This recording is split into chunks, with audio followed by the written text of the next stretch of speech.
Depuis le siège de l'Union des Antilles et Guyane françaises des Adventistes du 7e jour, le pasteur Max-René Laurent, président, vous présente ses vœux. Écoutez.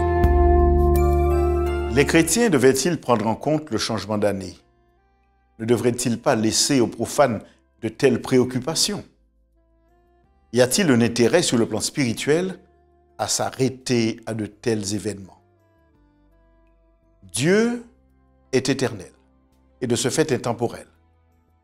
L'apôtre Pierre rappelle que pour Dieu, un jour est comme 1000 ans et 1000 ans sont comme un jour. De Pierre 3, verset 8.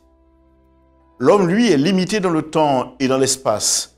Le Créateur s'en souvient et il morcelle le temps au rythme de la rotation du soleil. Il déclara qu'il y ait des luminaires dans l'étendue du ciel pour séparer le jour d'avec la nuit et que ce soit des signes pour marquer les époques, les jours et les années.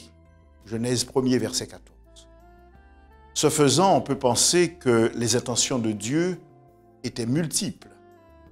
En effet, il mit en place d'abord le repos quotidien avec la nuit pour dormir, sommeil indispensable à une bonne santé physique et mentale. Jacob passa la nuit car le soleil était couché, lisons-nous en Genèse 28, verset 11. Deuxièmement, le repos hebdomadaire, sabbat du 7e jour, qui est aussi le premier après l'achèvement de la création. Jour consacré à l'adoration et dont il en fait un commandement. Souviens-toi du jour du repos pour le sanctifier. Exode 20, verset 8. Troisièmement, les repères dans le temps. L'année permet d'enregistrer les événements. Ésaïe écrit « L'année de la mort du roi Osias, je vis le Seigneur assis sur un trône très élevé. » Ésaïe chapitre 6, verset 1. Quatrièmement, le rappel des rencontres. Mardochée leur prescrivit de célébrer chaque année le 14e et le 15e jour du mois d'Adar. Esther 9, verset 21. Et enfin, la mesure du temps. Les jours de leurs années s'élèvent à 70 ans et pour les plus robustes, à 80 ans, lisons-nous au psaume 90, versets 10 et 11. C'est la raison pour laquelle nous devons être attentifs à l'évolution du temps, qui passe vite, quelquefois, dans l'insouciance quasi générale. Cette réalité inspira Paul quand il invita les Éphésiens et par extension chaque chrétien à racheter le temps, car les jours sont mauvais. Éphésiens 5, verset 16.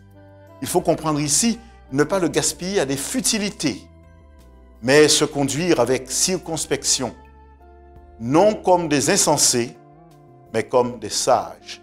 Éphésiens 5, verset 15.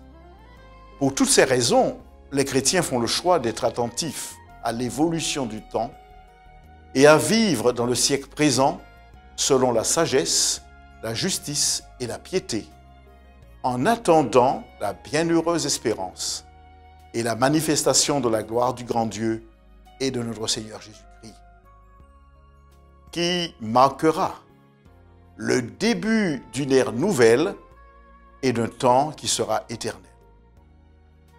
Je vous invite à profiter de cette saison de renouveau pour confirmer votre engagement et votre consécration à Dieu et à saisir toutes les opportunités offertes afin de partager votre foi avec tous. En la circonstance, le conseil d'administration et le personnel de l'Union des Antilles et Guyane françaises vous présentent leurs vœux les meilleurs en cette année de grâce. Bonne année 2015 sous l'égide du Saint-Esprit.